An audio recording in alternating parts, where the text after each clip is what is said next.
You're hearing noise. I think it's my AC. All right, we are live. Hello, Neil. Hello. Well, welcome everybody. So excited to be here with you all. This is Neil with Portal to Ascension, and welcome to the official relaunching of the Portal to Ascension show, in which, a few months ago, I went randomly, spontaneously, really, but I tried to be on Tuesdays. We were doing a little show, and I wanted to keep it going. However, it did not work out that way, but now we're resurrecting this show, and I'm extremely excited because I have come together with my amazingly great friend, best friend in the world, Joan of Angels, that you've seen on Portal to Ascension channel quite a lot, actually, like 3 to 4 times a week for the last few weeks or a couple of months at least. And now we are officially starting the show together. Not only are we going to do this show, but then she's going to have her own show starting in January on the Portal to Ascension YouTube channel. So I'm excited just to be starting this with Joan. Thank you, Joan, so much. I love you. I'm excited. All right, and just to introduce everyone, you all know Neil and all of my tribe too. Just so excited to do this show with you, Neil. I always feel such an up vibration when you and I get together. Like my excitement is beyond my body. That's what I want to say. Yes, I feel the same way. And just to let everybody know kind of about our connection, Joan and myself, we have known each other since 2011, and we became really great friends after a couple of years. And at this point, not only do we do a lot of events together, we co-host conferences like the Plant Medicine and Psychedelic Awareness Conference that we did, the Cannabis Conference. She's also an author, a speaker, and if I ever have any issues going on in the life, this is the person that I actually call to help me navigate through it. So this feel we have great synergy, and just because of our connection and our friendship, we're really going to bring a lot of light and love to this show together. I love it, Neil. I'm very happy to be here with you. We have some exciting guests coming up over the next few weeks, actually. Mm-hmm. Yeah. Should we announce some of them? Yeah, why don't we announce some of them before we bring on this amazing guest that we already have?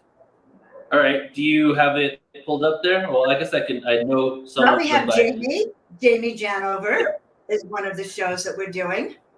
Mm-hmm. He's going to be next week. And then I think don't we have a show with Omar, you and I, that should be pretty exciting. Yeah, so this is every week on Tuesday. Every week on Tuesday, 3 except for one Tuesday this month. But we will be getting the groove on. And we have another show, I think, with Sheila and Alan, you and I, and we're all going to be talking about the star seeds, the hybrids. So that's just in November. Coming December, we also have an exciting array of speakers, but we're not going to talk about them yet. But we do have an exciting speaker today, Neil, just to mention. Yes. Who do we have today, John? Well, our speaker today is very, very amazing. She's actually well-versed, in the Mary Magdalene and the Mother Mary traditions.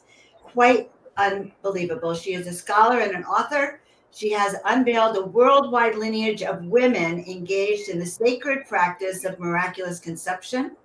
We can learn about the mystery tradition that surrounds it. We can get to know Mary as the empowered priestess through her work. She also is the founding director of Seven Sisters Mystery School and a scholar and practitioner of the ancient Mediterranean mystery traditions. And by the way, she's the world's foremost authority on virgin birth. She's the author of several fantastic books, The Mystery Tradition of Miraculous Conception, Mary and the Lineage of Virgin Birth, as well as The Cult of Divine Birth in Ancient Greece, and Virgin Mother Goddess of Antiquity. Not only does she have groundbreaking works about suppressed history of women, of holy women who engaged in divine conception, she's a renowned teacher. She teaches in several of the universities, and she has her own mystery school. So with that, I think we should bring on Marguerite. There she is. Welcome, Marguerite. Hi, Neil and Joan. It's exciting to be here because I remember when we were in the Portal of Ascension Summit, we were rocketing out of our seats, and I feel a similar level of excitement today just to be with the two of you. I feel it too. Definitely, 100%. The energy from just the conversation with you not only connected so many dots for me, but it just brought up so many more questions, you know? So I wanted to, the first person that we thought of actually when we decided to do the show was you, just because we had, both of us had a lot of synergy with the conversation we had, and we decided, well, let's go deeper into it. One, because this is a topic that has so many layers, but then also we have an upcoming event where we're going to go even deeper into the subject in general, right? So I'm really excited to have you here, Marguerite. Thank you. Yeah. Oh, thank you. It's so great to be here. Let's co-create. It really is. So I have a question for you to start us off, okay? And it's a simple question. It's like, how did you fall in love with this work that you're doing? How, like, what prompted you? Where did this all begin for you? Yeah, it's so funny. This question has come up. This is the third time in like 24 hours that I've had somebody ask me this question. And, you know, it really came when I was getting ready to do my doctoral dissertation. I was finishing my master's degree at the California Institute of Integral Studies. And I was writing a thesis on Demeter and Persephone in Sicily, the mother-daughter goddesses.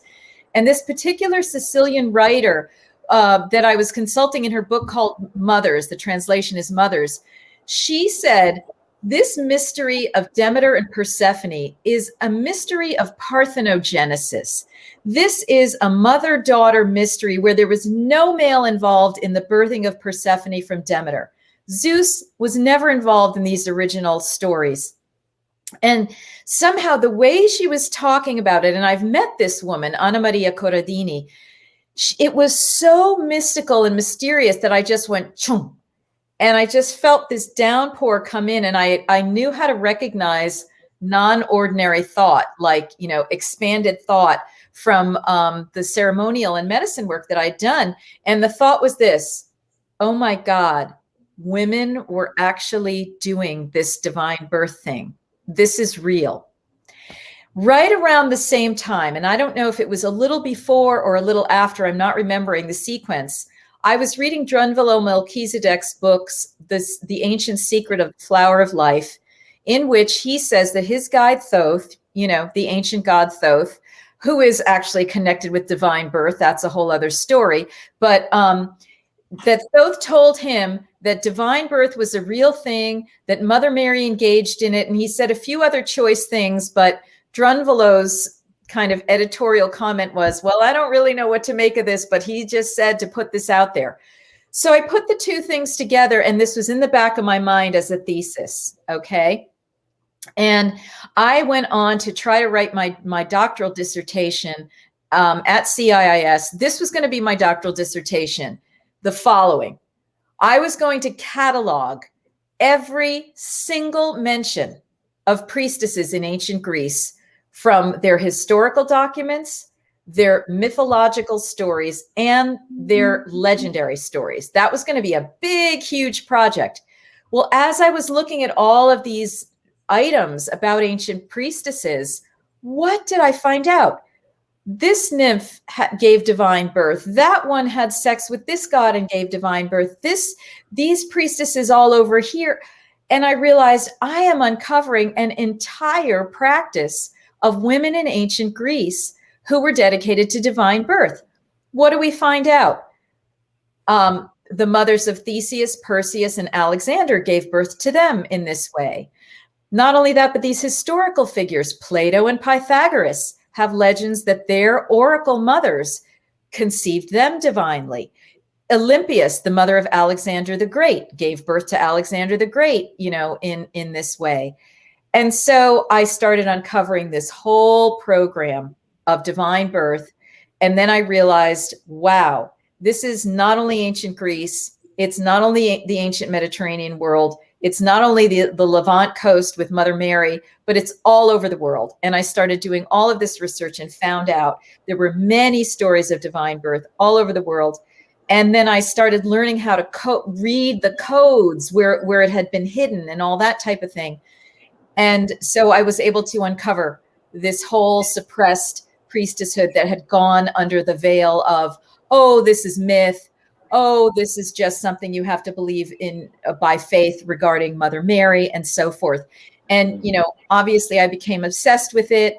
And obviously when you are gripped by something like this in a lifetime, you know that you've had past lives with it. So I would start having, past life recollections, medicine ceremony downpours where I remembered that I was the reincarnate of this one and that one. And this is what happened. And at the time I had a really good partner, a male love partner who was able to hold me and keep me sane and grounded and feel like I wasn't a lunatic. And he would aid and abet me so that, and give, help me with other ideas. This was Robert Owings, who has his own book, The Call of the Forbidden Way. And it really, really helped me to be able to bring this through, because sometimes, Neil and Joan, as I was doing this research, I knew that it was so intense and so heavy that I would have to lie down on the rug in my office and just go, oh my God, like so much was passing through me. And I would get all these downpours and these indicators that you're doing a major piece of massive work on the planet. Women and men are going to be coming to you with their stories, with their memories. This is going to be far out into the future. You're going to be holding this for quite some time. And I was like, okay, bring it on. But as I was writing the dissertation, I was just going by faith that people were going to be touched by this material. And it has taken a good 10 years plus, for this to start really, really rolling out. Mm-hmm. Okay. I used to think that this was this whole concept could have been metaphoric, right? Until I came across your work, and now I'm leaning towards complete opposite side of where I've been for a while. But you speak about training that they received, and you specifically in your book you talk about that that Mother Mary received a training. Can you talk about that a bit? What kind of training that is? Yes, this is so intense. And I mean, I had gotten little pieces of this when I was looking at the Greek material, but it wasn't until I looked at the suppressed gospel called the Infancy Gospel of James, that is the basis of this book. Okay. This is the basis of this book, is my analysis of that infancy gospel, that I was able to really tease out what the techniques were to the best of my ability. So, for example, in no particular order, we know that these women were working with sound vibration. They were working with the light interface. They were working with interdimensional beings, aka the angel Gabriels of the world and others. They were working with special diets and food that would get them basically to breatharian status and so purified that they didn't have anything further to purify. And they were working with what we find out with Mother Mary is this technique called weaving and spinning. Okay, that is the metaphor for what she was doing. It says, oh, she was weaving and spinning at the time that she conceived Jesus. Well, what is that? I mean, spinning, she's going into an altered state trance, and weaving, she's weaving in spirit into her own body, into her egg. She's working with the DNA interface on the very quantum level.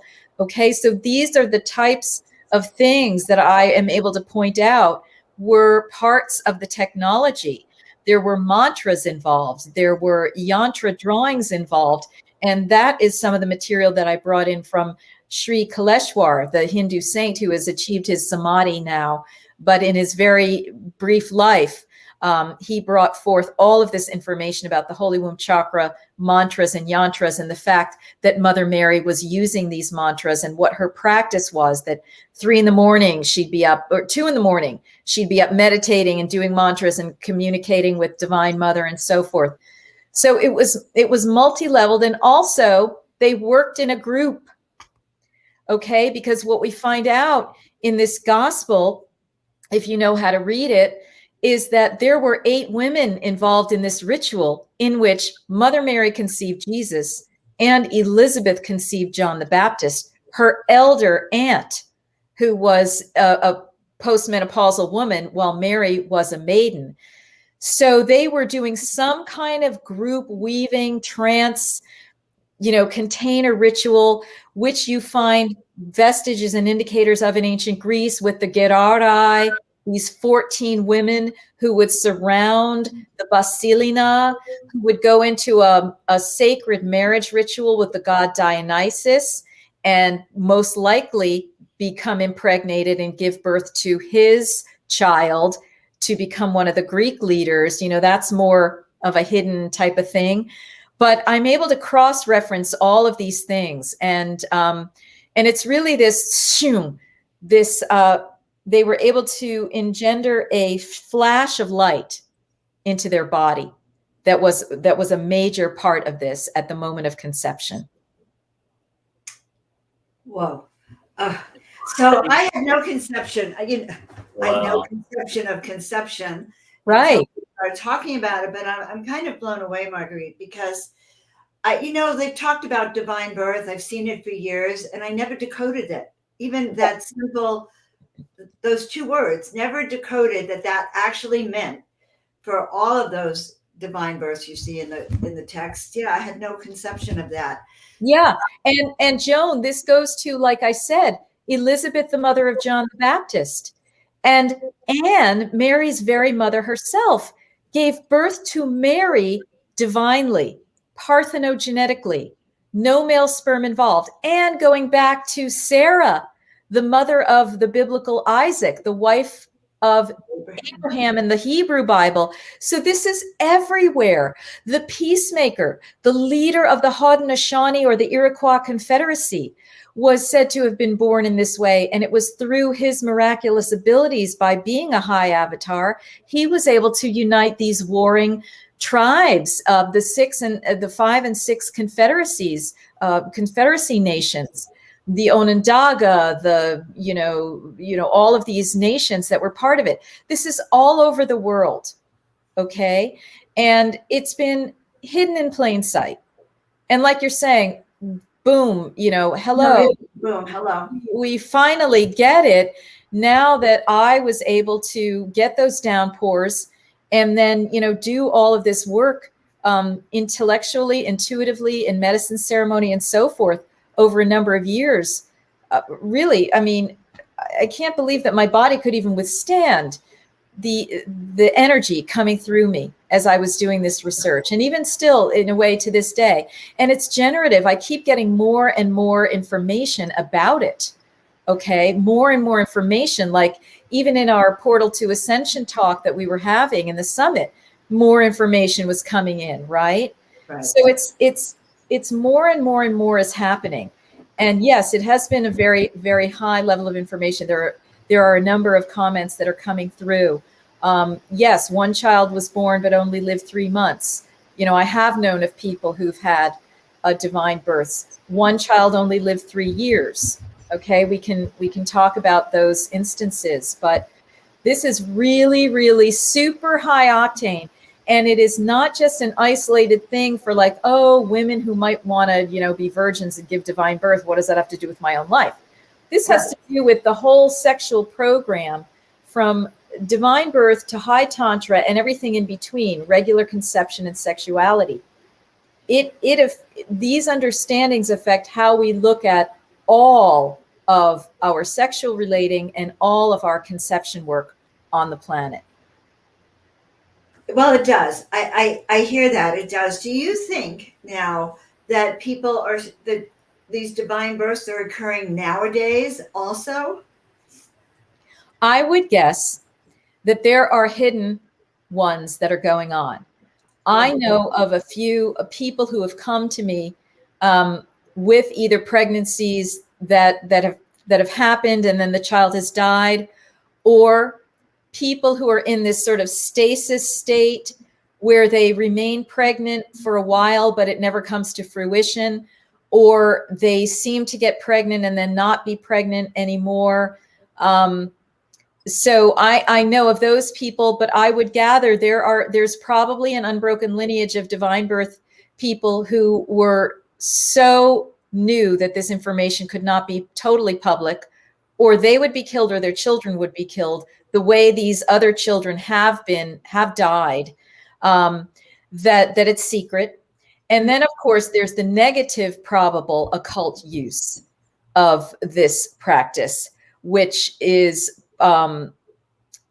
we most likely Illuminati families hijacking this type of practice and coming through with these beings, these hybrided beings onto the planet, as well as in this spectrum are all of the abductions that are happening and the hybrid projects on and off planet of these gray alien hybrid human children, where the womb is hijacked in a quasi type of, very bastardized version of divine birth, as well as over the years, initially the watchers that impregnated human women in a kind of abduction and gave birth to the Nephilim or the giants, these travesties of cosmic law that should never have been walking on the planet.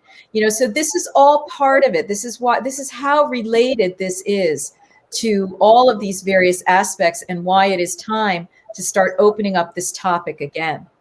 Wow. We have a question from YouTube saying, why do it? What's the purpose of this in the first place? Right. That's the key question.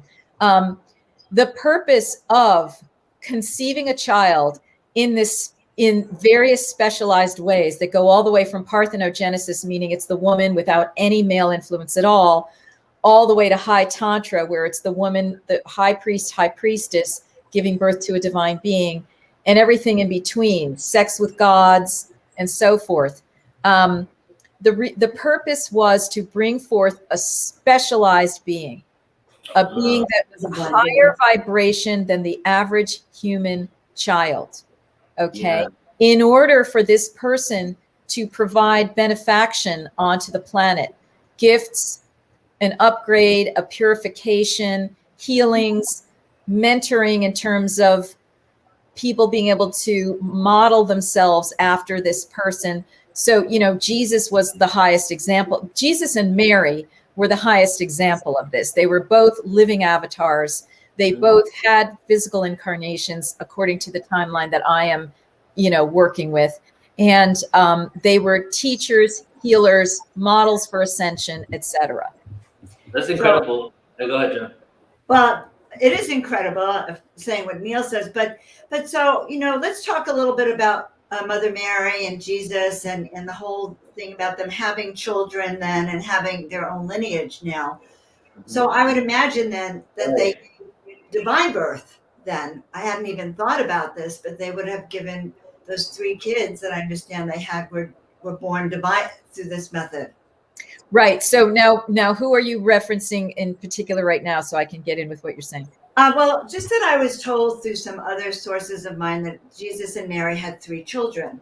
There were 2 boys and 1 girl, I think. Right. And are you talking about Mary Magdalene at this point? Actually, I'm talking about Mary Magdalene. Yes. Mary split. Well, here's the thing. That Mary name was a title. It was originally Mariam in the Hebrew, which, according to my research, comes from the Egyptian Mary, which meant divine love, beloved of. It was a priestess title, okay, that was connected with Isis and divine love. So the name Mary, that's why it was so common. Mariam, which we transliterate as Mary now, meant divine love or beloved one, or one who bestowed love, or one who was divinely loved, etc. And so Mother Mary and Mary Magdalene and several of the other Marys in the holy, grouping there, the whole boatload of them were named, including Mary's sister. Okay. And her mother had another child after Mary with a man, and her name was Paragita, but Anne also named her Mary. Why would a mother do that? It's because it was a priestess title. She was bestowing the same priestess title of the Mary lineage on both of her daughters, not because she was trying to, give us the same name to a child. So Mary Magdalene and Jesus, yes, there are these questions about did they have a love relationship? Were they married? Did they have children? It seems to me, yes. I mean, there are legends in France and elsewhere that is the case. Then we have the channeling of Claire Hartsong in her books, Anna, Grandmother of Jesus, and Anna, Voice of the Magdalens, who says very much so. they had a number of children. Not only that, but hold on to your hats, everybody. Jesus was polyamorous. He had several wives and a number of different families. Okay. And it's so interesting because Sri Kaleshwar basically said the same thing, that he did not just give his seed to Mary Magdalene for this lineage. There were others, which is, an uncomfortable idea. I still cannot get with that, but whatever the case may be, these situations were generative. And I do feel that Mother Mary gave birth to the avatar, and then Mary Magdalene made love to the avatar. Yeah. So this avatar's line could continue in what we understand later were the Merovingian kings and whatever, as corrupt as they may have gotten, because everything is going to get corrupted, right, on this plane with all this negativity. So these women were working in tandem. So Mother Mary is the parthenogenetic priestess par excellence. Mary Magdalene is the high tantric priestess par excellence. They're both Marys. They're both in this lineage of divine love, and they just have different forms of how these high beings are coming through. What we do know from the French legends is the one child that they supposedly had, which was Sarah, which her name goes all the way back to Sarah, the original divine birth priestess of the Hebrew tradition, and Sarai, that name is also probably a priestess title that means priestess or holy woman, I think. So once you start looking at it this way, you realize, oh my gosh, there is so much that has been veiled and hidden. And if we only just start on this track, we start opening up the Akashic records. And then we don't just have to devote ourselves to what was said in the Hebrew Bible, what was said in the Christian Bible, or even what various channelers are saying. We start receiving this information ourselves. Very powerful. We had a question from Denise about the Immaculate Conception. Can you put the question back up there? Yeah, because I think this is true. Trying to wrap our head around this, and why does the Bible then want to state, why is this all kept hidden then about Immaculate Conception, what that really was? Right. Well, I think it's in Luke of the Christian Bible that you hear that Mary had a conception without a male, but it doesn't say too much about it. Again, where you need to go to hear more about this is this suppressed gospel that the Catholic Church did not accept in their liturgical program, called the Infancy Gospel of James, originally called Birth of Mary, because it's about how Mary was conceived divinely by her mother, how Mary was trained, and how Mary conceived Jesus. Okay, that's where we find out the mother lode of these details that I'm talking about. So you have to be willing to go a little bit past the Bible, and also the Quran. The Islamic Quran verifies and says even a little bit more than the Christian Bible about Mother Mary, her mother Anne, and Anne's consort Joachim, and so forth. How they were very high holy people. A little bit more about Mother Mary and her divine conception, and so forth. So it's in various books. You absolutely have to go beyond the Christian Bible to get more of the details, because it's all you're going to hear is that born of a virgin in a manger. That just, first of all, they weren't even born in a manger. It was born in a cave, according to the Infancy Gospel of James. They had to stop off in a cave, which is the original place of birthing anyway. Wow. Yeah, so many, and it's actually verifiable history facts now that there's been all these additions and shifts, all the way from the Council of Nicaea to the King James Bible to the addition of entire verses, And it's funny because one person told me before that they only follow the King James Bible because it's the truest, but a little bit of research in that is actually the most manipulated. It's the worst. Yeah, it's the worst. It is the most poorly translated Bible, from my understanding. I mean, I'm not even a scholar of the linguistics of it all, but anytime I did any small, tiny comparison online, I was like, Oh my God, the King James Bible is a nightmare. It completely covers everything. It uses all the wrong terms. It totally misleads and redirects by design because it had to hide all these mysteries from people Right. so that we wouldn't look too deeply at anything. Right, and that goes to the whole concept of all these avatars that came down from Siddhartha to Christ to all these individuals. There's no real evidence that they wanted to start an organized religion after them. No. They just wanted to seed us with the awareness. That's right. And it seems like all these times, depending on the age of consciousness that we're in, that it becomes kind of like corrupted and they manipulate it, right? But the information and the awareness is still there. Hidden in plain sight, really. And what we need to do is decipher it. And I feel right now, a lot of the truth, that's why within the spirituality community, we talk about the Christ consciousness, right? We're still talking about the Christ, but it's completely void of all dogma. It's beyond that. Absolutely. And I would add here, Neil, the Marian consciousness. So that is the female counterpart of the Christ consciousness. It's the Marian Sophianic consciousness. This is all together, right? And why do these things become corrupted? Because we have negative beings that are trying to control this planet. We're in duality, number one, and then we're in severe duality on this planet with all of these negative ones that will always take things and twist them. They will always take the light and turn it into the dark. So there's this constant warfare of the light and the dark going on to try to keep things pure, but then it gets turned into a religion, and then it gets turned into a reptilian religion. How did that happen? Oh my God. Wow. And then people are following it thinking that's the real thing when it isn't. It's about the ascension consciousness, the Christ, the Marianic, Sophianic consciousness that we want to return to. Well, I can imagine that this would be quite a shock to the male patriarchal society right now if you mentioned to them, well, many women have had these divine births that have been without the male participation. So I can imagine that this won't sit well with that. They've been doing all they can to suck off of the reality, hijack it, and then hide it.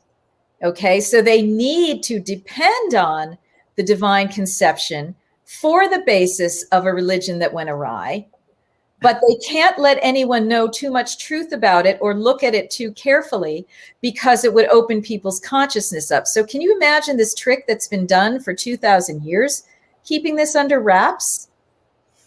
Well, yes, it's all part of their plan. I think that we shouldn't know our history. And also, this is very powerful information to know what women are capable of. That's right. And also, let me add, it has nothing to do with doing away with men. And it has nothing to do with doing away with natural sexual union. This is a technology, and High Tantra is a technology, and there's everything in between, beautiful lovemaking, beautiful divine or conscious conception, and so forth and so on. So this is just a high level technology in which the woman is united as the goddess herself, and she's able to, double herself in that regard, right? It's just a technology. It's a function that the feminine is capable of, that the masculine doesn't happen to be capable of. The masculine is capable of many other things. Yeah. And when the two come together, it's a whole other thing on top of it all. But, this is not a man-hating agenda by any means. And I was shown at the beginning, when I was more in an angry feminist phase, in my medicine work, they said, you have to make a decision. Do you want to bring this in to create union or division? And I said, union. And they said I had to straighten myself out and clear myself a little bit of that anger toward the patriarchy, which is really the anger toward the reptilians. It's not an anger toward men. It's an anger toward the hijacking of the beautiful masculine that has gone on this planet, along with everything else that is twisted, the males in some cases into what is problematic, because it was the male reptilians that were the ones who came over here scurrying from their queens in Zeta Reticuli or wherever, who were totally dominant over them. And they're like, whoa, we got to go to greener pastures over here. Let's handle, these, whatever's going on planet Earth, and let's make it into our male paradise. That's what we've got going on. And everyone has to clear themselves of that. Wow. A couple of comments real quick before you ask your next question, Joan, that what I'm getting at from what I'm getting from what you're expressing here, saying the whole spinning and weaving thing, is that they were literally creating some sort of, doing some sort of rituals that tapped them into a vibration or no energy or a certain dimension of consciousness that they were able to pull energy from. And the womb, being a portal, was the portal that consciousness went into and the personified. Absolutely. And here's the thing, Neil and Joan, these negative beings, all the way up to the Anunnaki level of like the Zeuses of the world and so forth, they know they need the womb in order to reproduce or have generative life or create an ensouled being. Without that womb, they cannot recreate. They cannot procreate. And we were maybe talking about this in the Portal to Ascension Summit. That's why we have that weird story about Zeus swallowing Metis and then giving birth to Athena through his head. That was his attempt to hijack divine birth or female reproductive power. He couldn't do it. He doesn't have the womb. And this is why these gods, aka Anunnaki reptilian beings, raped the goddesses. That's why we have the stories of the rapes of the goddesses. This literally did happen on the astral plane. And they would try to inculcate their seed and their seedings, into all levels of the hologram, from the divine all the way onto the human plane. So, this is, again, another cleanup operation, getting really clear on what's been happening and what we want to happen and what we don't want to happen. And the women knowing that their womb is still the sacred portal, as sacred as that of the goddess herself. It is a gatekeeper. It is a garden. It is a yes-no portal. It is a generator. And that's why women need to return to the understanding of the full powers of their womb. And there are many, many processes that are on the planet that I'm teaching about, that others are teaching about, for them to do that and come into that awareness of their womb, the way Mother Mary had mastered it by the time she was in her final lifetime as Mary. This is just interesting information, Marguerite, and I'm kind of stunned by it myself. So you're teaching women now how they can have these divine conceptions, or really more about how they can love their womb and take their power back. Because I hear it in your voice that somehow when you own your womb, when you own that power, your whole divine feminine opens up. It absolutely does. What I teach is what I call the Holy Womb Chakra teachings, which I was trained in by the Divine Mother Center in Laytonville, California, through my teacher, Cindy Lindsay, who learned directly from Sri Kaleshwar, who gathered all this material from the ancient palm leaf manuscripts of India and beyond. He gathered the mantras and the yantras, the sacred drawings, and he transmitted the philosophy of all of this in his brief lifetime. He took his samadhi at 36, but this is all encoded in these teachings. And so I offer it, there are other teachers who offer this, and what it is, and it can be taken by people of all gender identities, because everyone has in them the Nada Bindu point, which is the holographic point that connects you to, even if you don't have a womb in your body, it connects you to your mother's womb all the way going back to the Great Mother. Wow. So these practices are to purify your womb from any negativity from this or other lives, clear it, heal it, remove trauma, remove old lovers, remove heartbreak and all of that type of stuff. Get it clear, get it empowered, and get yourself conscious about how to use it. And there is a 2-mantra sequence for couples who wanted to conceive what Kaleshwar called a divine child, a child who is going to have a leg up and be at a higher vibration, maybe not as high as Jesus, but yes, a child who will be on that higher plane. And it's a simple 2-mantra system. So that is something that people can get when they when they take that course. And I really recommend that they do take the course so you have the context, so you have the whole practice.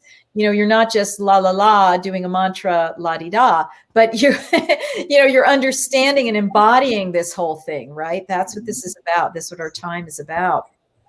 Which is that? Then that's the class that you're offering now. It's on your website, right? Yes, it's called the Holy Womb Chakra Teachings. And I also teach a lot more about Mother Mary, the Mother Mary mystery teachings, where I go over what Kaleshwar has told us about Mother Mary's use of her high level abilities to conceive Jesus, as well as to, guess what, resurrect Jesus through her womb. Yeah. Now, we haven't discussed the resurrection of Jesus through her womb. Do you want to give us a little insight into that?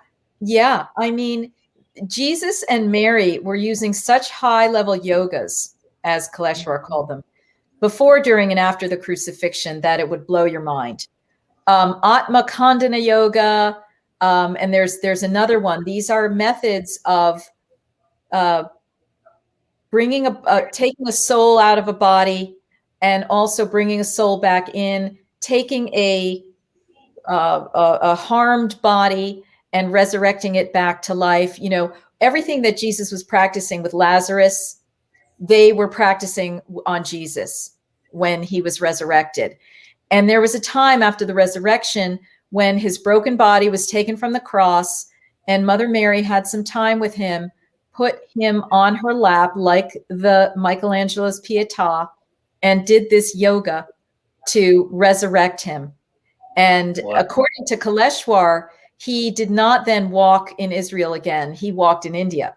He was in India. And there are apparently these legends that Jesus was walking around after the crucifixion. And there's a timeline that he and Mary Magdalene were over there in India, and that these great Indian saints and sages were watching this process on the astral plane, helping as well. So, there are great, great mysteries in different timelines.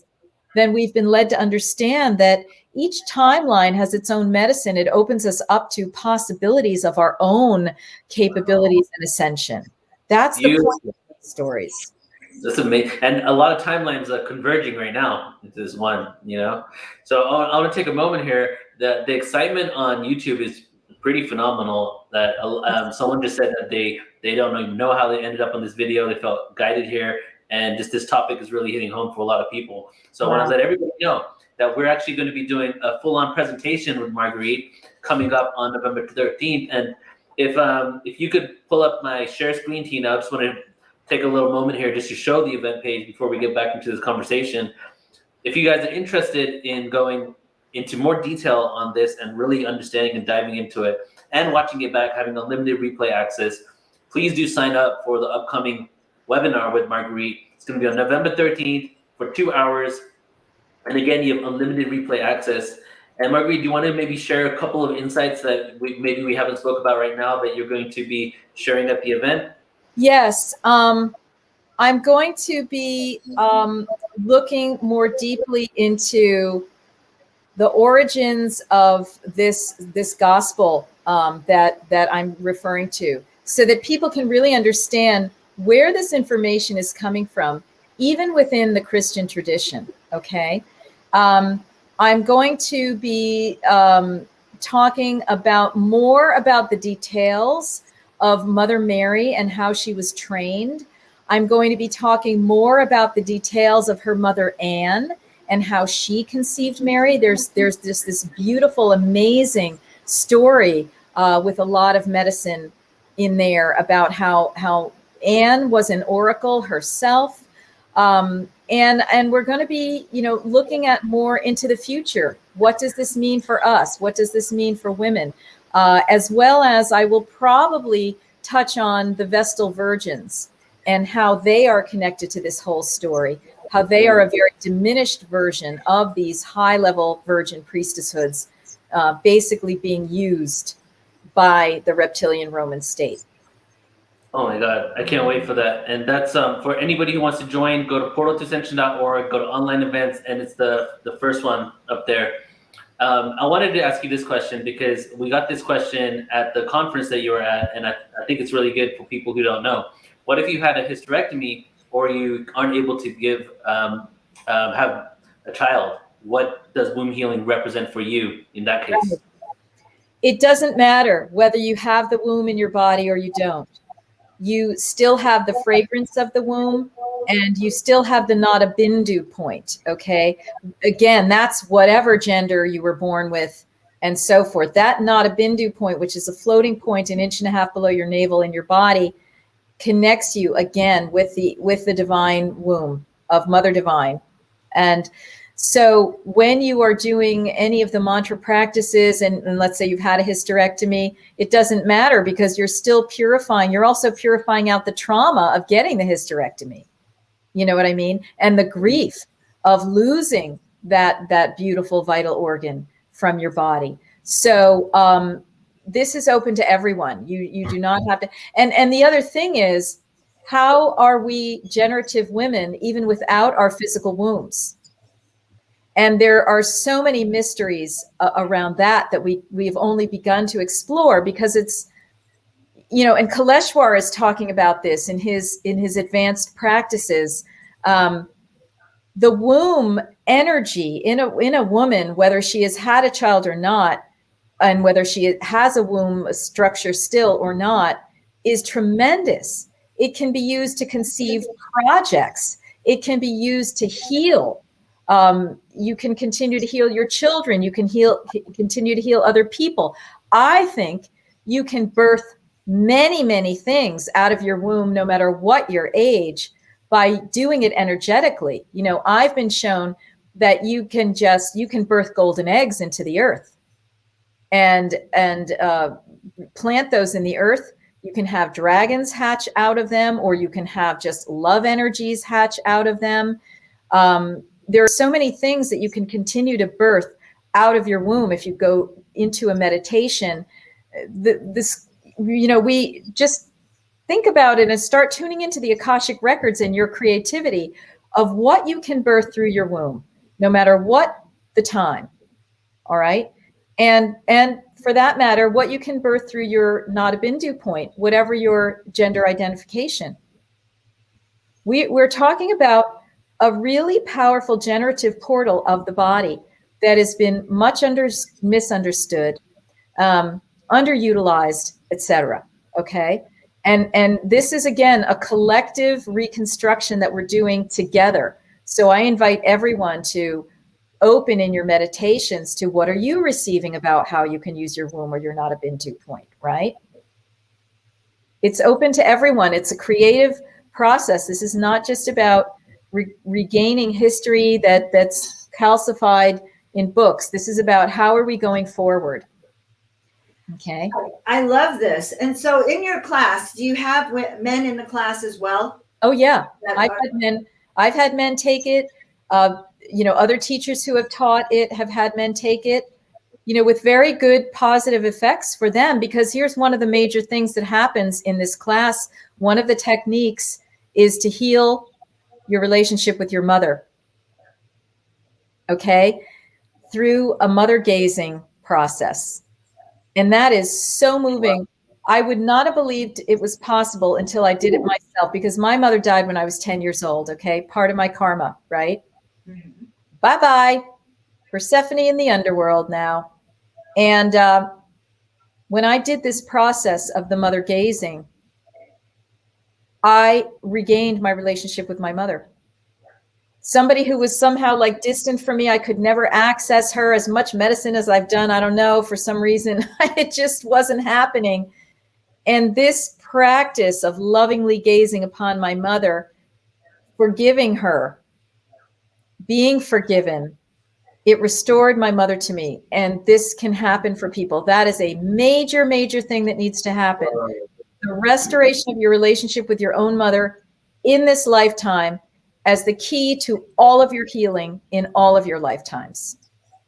And I can see it goes back and it unravels your karmic history of the mothers in the past. That's right. It goes straight back through the mother line. Ancestral healing is such a real thing. Like I used to think it wasn't, but now as I've in meditation and through plant medicine, I've had some profound understandings of my purpose on earth to heal certain ancestral things, you know? Yeah. And even so, not only people that have transitioned, but of course, if they're still around, then you can't actually have that conversation with your mother, right? To That's heal right. it. So That's can I right. sign up? Yeah, and this woman who's mentioning that her mother died at 11 and she's never gotten over it. No, you never will get over it. However, you can heal it. Okay. And this mother gazing is a key part of it.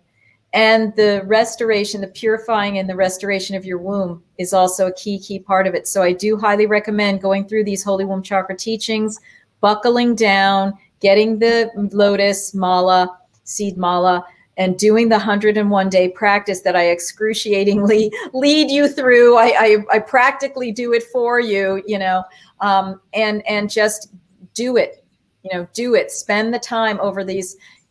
You know, I did it during COVID basically, and I had a miraculous healing of an ovary when I started doing it. I mean, a lump that was on my ovary all of a sudden disappeared. The doctor was totally confused. So these things really. I have scar tissue. Would it heal scar tissue in the fallopian tubes as well for women? Then potentially, if it is your karma to have that, you will.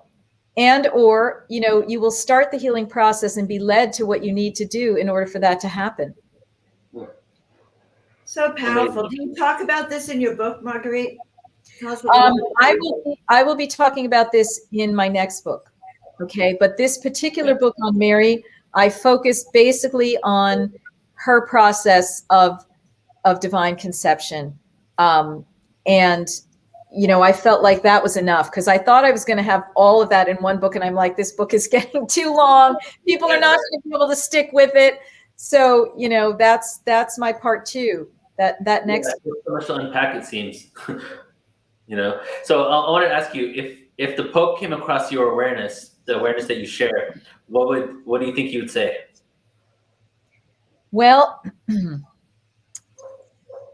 you know, this is the tricky question, because it really depends on where that Pope is and in his own spiritual journey, and whether he is truly a holy man or whether he is a hijacked man.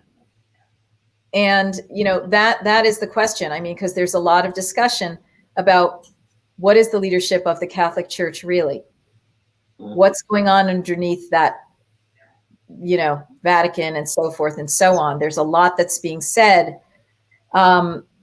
So, you know, this could either be very threatening, or it could be, if we really get to the healing energy and really go to heal the Catholic Church and get it back to its divine essence, this could be the greatest thing that could ever happen to Christianity, because it allows thinking people to understand something that they have really not been able to accept. Either they have to just accept it through blind faith, or else nothing, you know, or else they have to reject it totally.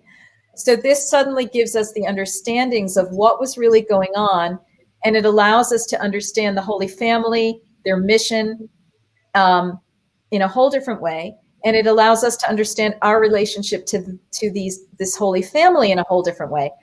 It really depends on what the Catholic Church is and whether they are truly ready for this, you know. I don't know. I can't really say. Certainly those of us who were brought up Catholic know that the long arm of the Catholic Church has grabbed right into our sexual organs and distorted us. Mm-hmm. We're not that happy about that. There's been so many twistings and turnings right there that doesn't speak well of this institution, among many other things.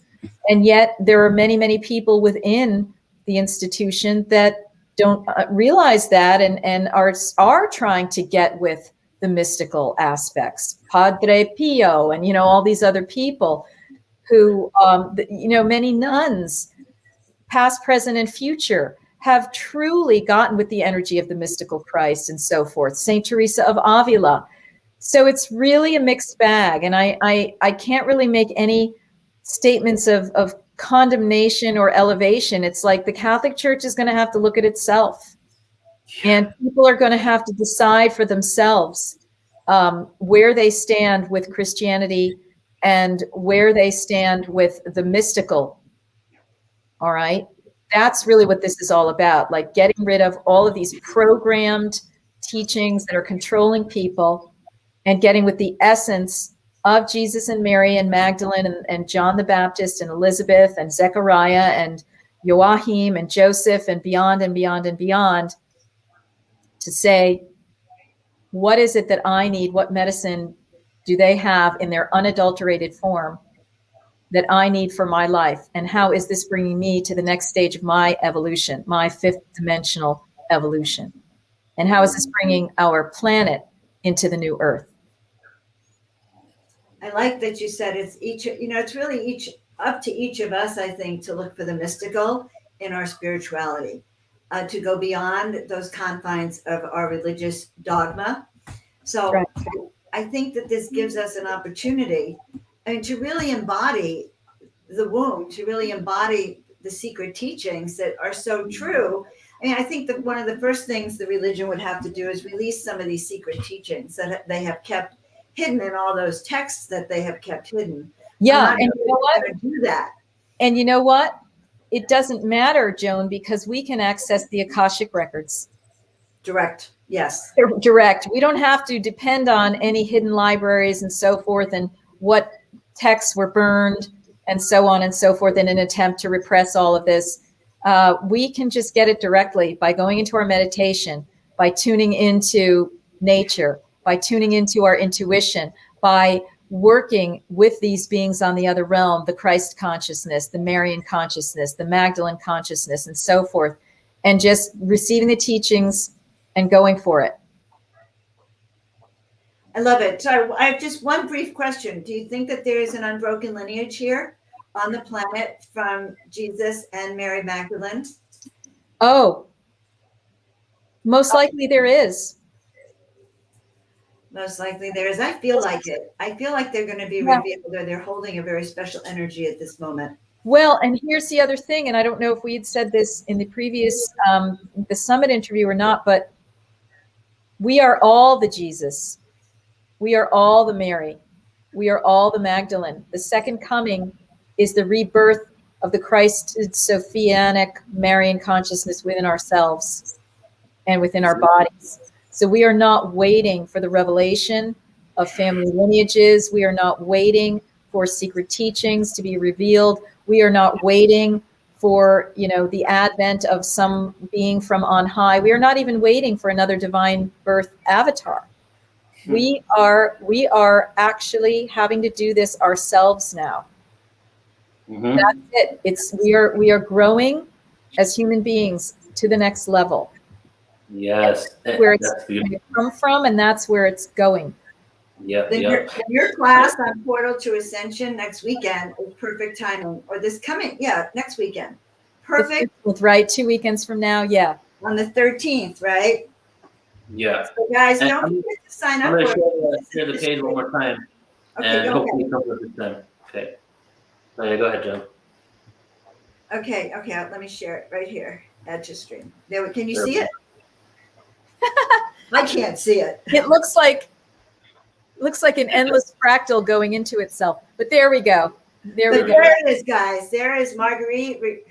You will love her event, and male or female. I think this is really the breaking free of so much mystery and hidden secrets, that the truth is finally being revealed, and it's personal power. Yeah. You're saying that this is personally empowering us to take charge of our femininity, our center power, our creativity, and more.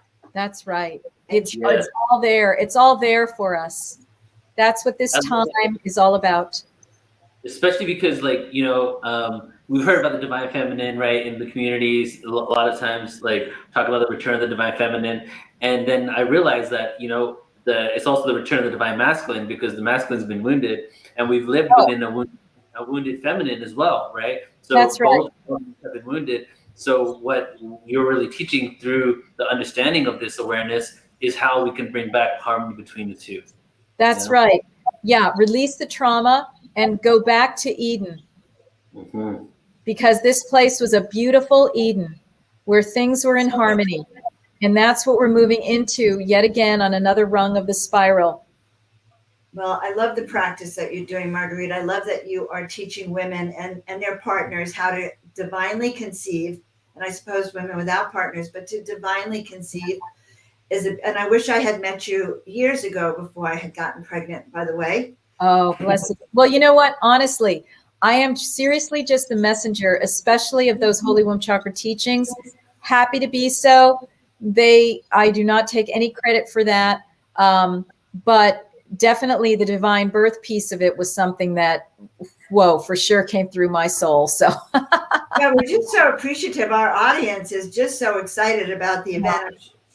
And I hope many of you guys sign up to take it. I think this is information you're not going to get anywhere. You're certainly not going to get it in the Catholic Church. Okay. No. Let's face it. You're not going to get it from those texts. You're going to get it right here from our dear friend Marguerite, her Seven Sisters Mystery School, which, by the way, looks fantastic. Oh, I thank spent you. time looking at it, and who knows, you may see me there too. Guys, this work with Marguerite is really, I think it's really new. It's something that, and it resonates with my soul also. I actually can envision it, and sad that I haven't practiced it yet this lifetime. That's okay. You can practice a lot in your remaining time, because the postmenopausal age is an extremely powerful one. And Kaleshwar said that there's much to be accomplished. And also there's your other lives to look forward to, because whatever you learn up until the day you cross out of your body, you take with you into the next life. So nothing is ever wasted. It's one continuous learning. Wonderful. Well, I don't know. I feel really kind of complete and honored, Marguerite. Feels like it. It feels like we've gotten to that beautiful place of pause. I want to thank you both. It's so exciting. And I love that we're hearing from people and seeing their comments, and there's some excitement. And yeah, this is so gratifying for me, because whenever I get in these environments again, I feel so excited, re-energized in this work, and Yes. it keeps it alive for all of us. Wow.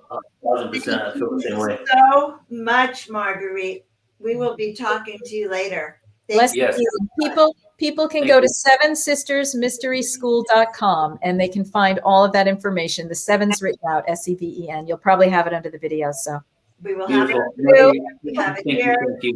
Pick up your guys. We'll see you on Portal to Ascension. All right. Yeah. Okay, Neil, and stay tuned for other presentations from Marguerite, because when I connected with her and her assistant, they gave me a list of all the topics that she covers. And I was like, yes. And that doesn't happen that often. And like I said before in the conference, that a lot of times it's like a 6 to 9 month process to get new speakers on Portal to Ascension. But I literally made room to have her in there, because I was like, these are all topics I'm very interested in. And I feel it's so relevant, just like we've been talking about for right now, just to have this awareness, right? And very empowering. Okay. Extremely empowering. Especially nowadays. And I just love that. So I'm really excited. So Neil, anything else we want to chit chat about? We're so grateful to our tribe. This is amazing, guys. You know that we're going to be going live together, Neil and I, every Tuesday, 3 p.m. Pacific time. We're going to be bringing up some of the most amazing speakers from Portal to Ascension every week. And I think you're going to get like a personal deep dive into their philosophy and who they are. Yeah. I gotta tell everybody right now, there's a lot of amazing excitement in store. We've been doing all these things on our YouTube, and all of it has been spontaneous until now. Now we're gonna still have be spontaneous and be flexible with things, but we got this amazing structure, and with great speakers that are coming up, introducing you to new people, some very dynamic topics. Joan and I are going to be diving deep into a lot of them together, and then Joan's going to be, taking it over and running the show, and I'll be coming on as a guest. So, and expect that to be, as we said before, every Tuesday for this year, and then starting next year, we're going to shift the date up a bit, but we'll let you guys know every show what's going to be in store next time. So next time we have Jamie Janover. So Tuesday, a week from today, we have Jamie Janover, who's a lead emissary for Nassim Haramein. What that means is he's like the #1 teacher of Nassim's information. He like runs his website, runs his academy, all this stuff. But so next week, same time, we're going to be talking to him about sacred geometry and basically the equations and the physics of ancient sites. What kind of awareness that they knew that was beyond anything that we even know today that we can see within the ancient structures. So hopefully he'll have some images too, because he's a photographer, of some of these ancient sites. So that's going to be really exciting. I'm looking forward to it too. So guys, thank you very much for playing with us today. You can reach Neil at portaltoascension.org. You can reach me at joanofangels.com. And as always, be sure to like, subscribe, and share out these YouTube videos to your tribe so they too can learn how to, these ancient secret mysteries that are so valuable today. I do believe. Love you, Joan. All right. I love you, Neil. We'll see you next time. All right. Bye, everybody. Bye for now, everyone.